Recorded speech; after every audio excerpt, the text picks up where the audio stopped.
Assalamualaikum warahmatullahi wabarakatuh. Halo teman-teman, gimana nih kabar teman-teman semua? Semoga teman-teman selalu dalam keadaan sehat walafiat ya. Oh ya, sebentar lagi kita akan memasuki masa liburan nih.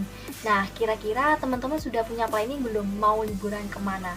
Dan biasanya jika liburan, teman-teman ini tim yang liburan menggunakan kendaraan pribadi atau tim yang liburan menggunakan transportasi umum seperti kereta api, pesawat terbang, bis, dan lain sebagainya.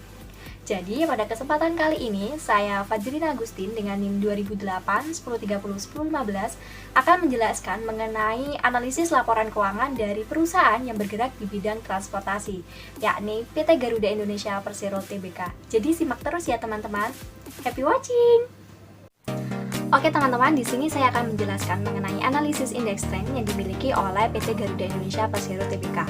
Nah, sebenarnya untuk analisis indeks trend sendiri ini PT Garuda Indonesia ini mengalami peningkatan, namun terjadi penurunan yang sangat signifikan pada tahun 2020. Seperti yang kita ketahui, pada tahun 2020 ini, Indonesia bahkan dunia sedang dilanda oleh pandemi COVID-19. Adanya pandemi ini memaksa pemerintah untuk menerapkan beberapa kebijakan, salah satunya adalah PSBB atau pembatasan sosial berskala besar. PSBB ini melarang warga untuk melakukan kegiatan di luar rumah, sehingga sangat berdampak bagi perusahaan yang bergerak di sektor transportasi, salah satunya Garuda Indonesia ini.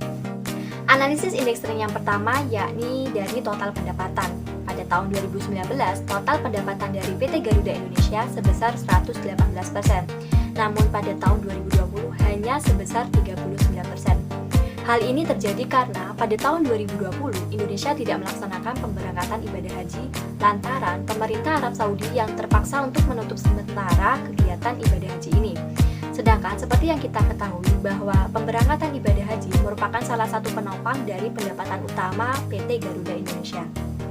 Selain itu, penyebab utama dari menurunnya pendapatan PT Garuda Indonesia adalah penerbangan berjadwal, di mana pada tahun 2019 PT Garuda Indonesia mendapatkan pemasukan sebesar 3,4 miliar US dollar dari penerbangan berjadwal itu sendiri.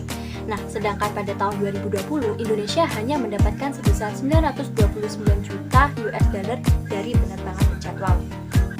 Oke, untuk analisis indeks trend yang kedua yakni dari utang usaha, di mana pada gambar yang sudah tertera, untuk utang usaha PT Garuda Indonesia ini menyentuh angka 333%. Ini merupakan angka tertinggi dari 4 tahun yang lainnya.